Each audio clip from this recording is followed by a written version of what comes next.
Le crédit d'impôt, compétitivité et emploi, ou CICE, est l'un des dispositifs phares du pacte de compétitivité du gouvernement. Il est entré en vigueur le 1er janvier dernier et son coût est assez important pour l'État puisqu'on l'évalue à environ 20 milliards d'euros. Mais ces dépenses doivent être compensées par une hausse de la TVA, une baisse des dépenses publiques et une fiscalité verte. Mais alors, va-t-il porter ses fruits en termes de compétitivité ?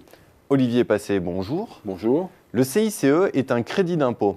Pouvez-vous nous expliquer comment fonctionne ce dispositif ? Alors, le CICE est en effet un crédit d'impôt. Cela veut dire que c'est un chèque que recevra l'entreprise, qu'elle soit ou non imposable, en 2014. Il porte sur 4% de la masse salariale brute versée sur l'exercice 2013, avant de passer à 6% les 2 années suivantes.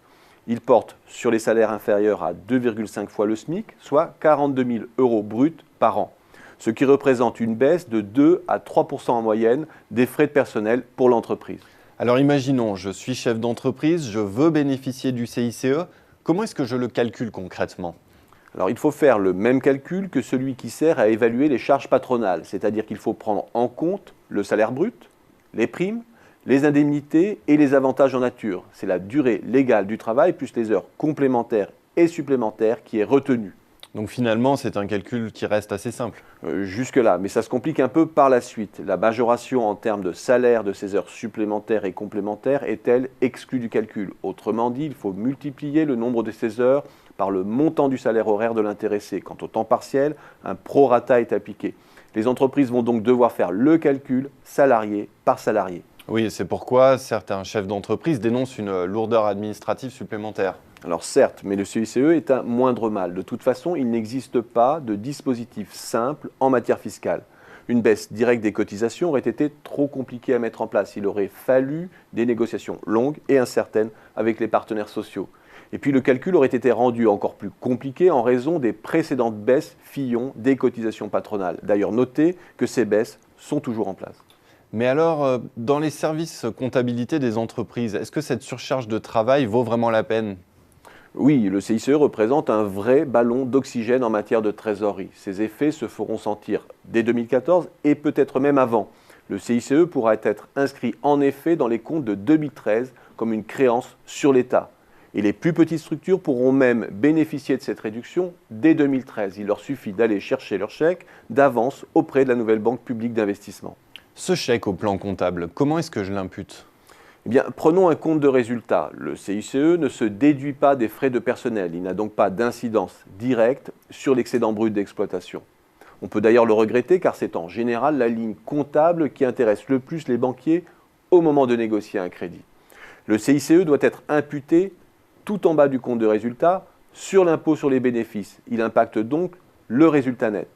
C'est la même opération comptable que pour le crédit d'impôt recherche. D'ailleurs, même pour la psychologie du chef d'entreprise, c'est une réduction d'impôt, pas une baisse des charges sociales.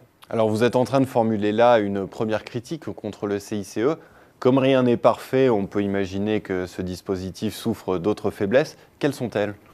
Alors, au niveau macroéconomique, on peut craindre que l'effet bénéfique du CICE soit dilué. Il faut garder en tête que toutes les entreprises privées peuvent en bénéficier. Avec la limite de 2,5 SMIC, celles qui comptent le plus de bas salaires sont donc les grandes gagnantes. Le problème, c'est que d'importantes ressources iront à des entreprises qui n'exportent pas. Et ces entreprises sont peu concernées par les problèmes de compétitivité.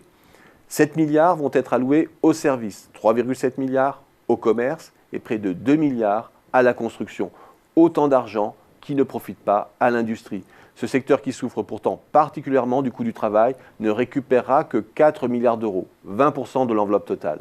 Oui, mais le CICE reste tout de même bénéfique, ne serait-ce qu'en termes de création d'emplois. Alors là aussi, le gouvernement était plein de bonnes intentions. En baissant le coût du travail en dessous de 2,5 SMIC, l'emploi non qualifié devient effectivement plus intéressant.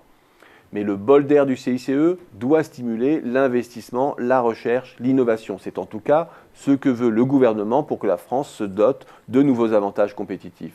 Mais pour cela, ce n'est pas d'emplois non qualifiés dont les PME exportatrices ont le plus besoin, mais de diplômés. Le rapport Gallois, point de départ du CICE, préconisait d'ailleurs d'aller jusqu'à 3,5 SMIC. La politique de l'emploi à court terme a encore pris le dessus, en quelque sorte, sur celle de la compétitivité. Donc si je vous comprends bien, vous êtes en train de dire que les PME exportatrices, c'est-à-dire les plus fragiles dans la compétition internationale, sont les parents pauvres de la réforme.